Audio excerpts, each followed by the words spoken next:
What's going on, boys and girls? Today we're going to be making a zucchini casserole. Now this is going to be a different type of zucchini casserole, one that's a lot more different than ones that I've made before. I've made plenty of them. They always come out good.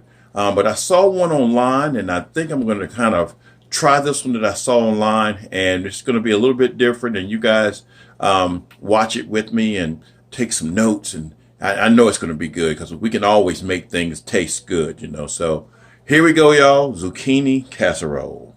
Alrighty, of course, we're going to start with 4 medium-sized zucchinis.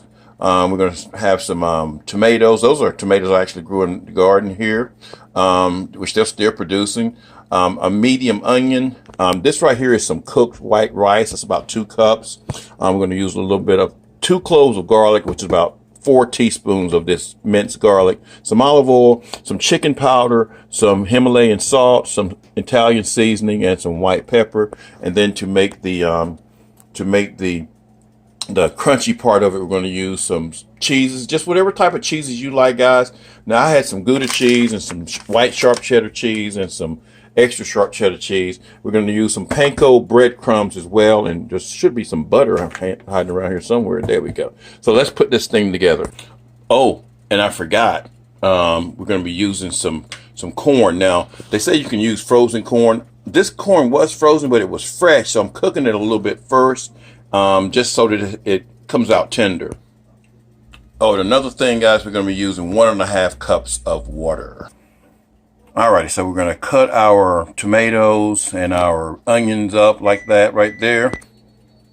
Alright, we got our food processor out. Now, I was looking for the blender. I don't know what the darn thing is, but I had this handy, so this is just a food processor. We're going to put all that in there. So we got that in there. We're going to add our garlic. Alright, we're going to take maybe about a teaspoon, half a teaspoon of salt. We don't want this to be too salty. I'm going to take about 1/2 teaspoon of pepper as well too. Be careful with that white pepper. I'm going to use some Italian seasoning, about 1 tablespoon of Italian seasoning, y'all. You really can't over season this thing. That may have been a little bit more, but for safety's sake, that's how much we're using. Then we're going to use some chicken powder here. And we're going to use about 2 tablespoons of chicken powder. If some of them are in chunks, don't worry about that. Okay, then we're going to make sure we got everything in there. Got the garlic. We're going to add our water.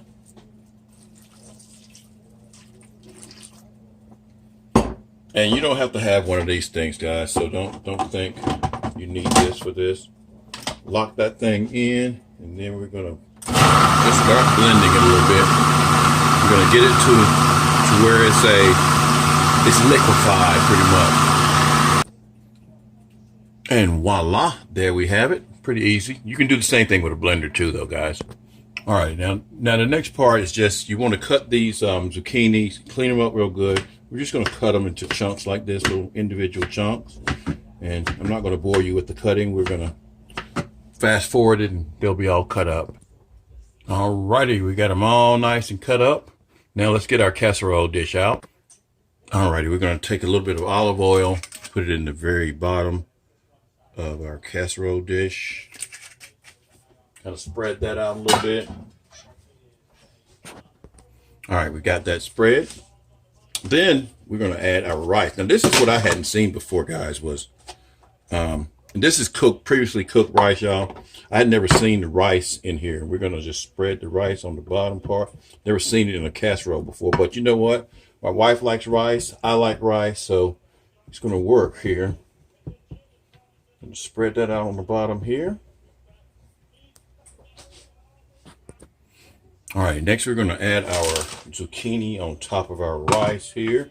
So we'll just put that on top. Make sure a lot of that's evened out, y'all. Put that on top. Okay, you know me. We're going to come back once I get it done.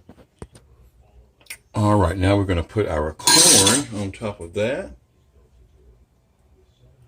And remember, now you can use this some canned corn, y'all. that's already cooked. This was fresh corn that I cooked a little bit of. Put that on top. And again, I'd never had that before either on top of it. So we're going to make sure that spreads out real good. We want to make sure it's nice and pretty for everybody here. We already got the spices in there. Okay. Now we're going to add our sauce.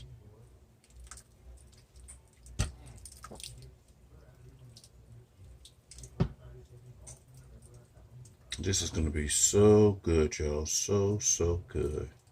Just get that in there real well. It came out real well. Came out really well. All right, let's spread that over here all around. Make sure it looks all nice. You know, that's going to absorb down into the corn and to the rice.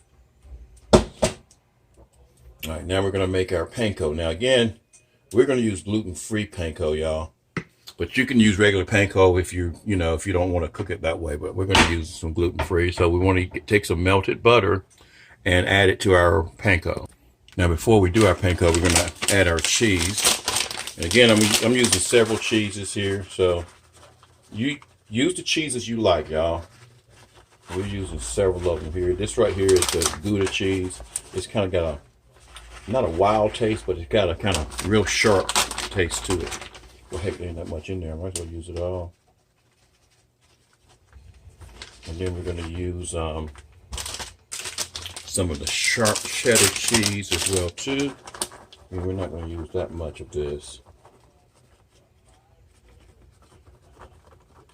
And we're going to use some of the regular yellow extra sharp. If I can open up the doggone bag. Darn, Tracy, come on, dude. There we go. And there's not that much in there, so again, just whatever you want. If you only had Parmesan cheese or if you only had mozzarella cheese, you use that. I had several cheeses in there, and so I used several cheeses on it. Just make sure it spreads out real well. All right, now we can do our panko thing. All right, we got our melted butter. We're going to add our half a cup of our panko. And again, you can use regular breadcrumbs, and we're just going to give that a mix. All righty, so give that a mix. And the intention is for this to go up here is to give it a little bit of a crunch. So I don't know if that's going to work with the gluten-free panko, but I'm sure it would work with the regular breadcrumbs. Or you could use some crackers and things like that, y'all. Preheat your oven to about 380 degrees. And it's going to go in there for about 30 minutes. All right, just so that this thing doesn't burn, we're going to put some parchment paper on top of it. And then we're going to take the parchment paper off at about 5 minutes before it's done, just so that we don't burn it, because it is kind of cooking at a high temperature. All right, it's been about 25 minutes. We're going to take that off. Ooh, look at that, y'all. Does that not look good? We're going to let that cook for another 5 minutes or so.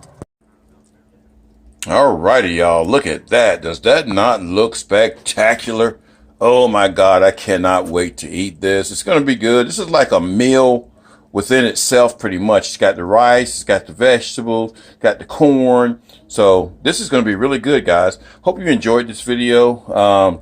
Like my videos and share them with your friends, and give me a comment if you want to. And let's keep this thing going. And I enjoy cooking, and I enjoy sharing my cooking with you guys, and I enjoy watching some of you guys make videos about cooking, because I've gotten a lot of ideas. So this one's going to be good. You guys have a nice rest of your day. Peace.